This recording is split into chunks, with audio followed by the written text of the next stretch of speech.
Hi, it's me again with Corel Draw Tips and Tricks. Just yesterday, I helped somebody make a shape, and today he's got a new shape.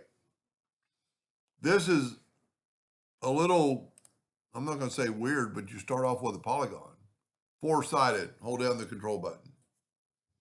Take the shape tool and select all the nodes and go convert to curves, and then just start bringing this in.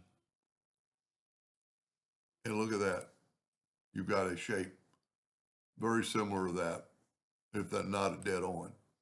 You know, and that's not long enough to make a video, but you can do a lot with the polygon tool if you do select all the nodes, convert it to a curve, and then go like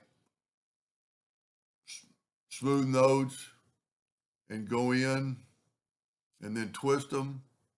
You know, there's almost our paint splatter again from a couple of days ago. And just get some totally weird shapes. I don't know what I hit to do that. But anyway, let's just play around.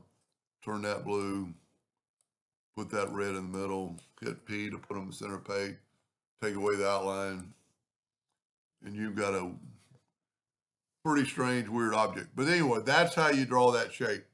Polygon, four-sided, hold down the control button, take the shift tool or the shape tool, select all the nodes and just turn them into a curve. And it will help sometimes if you hold down your control button and you could, kind of match it up to the shape we made. Anyway, I hope that helped that gentleman, and thank you for watching.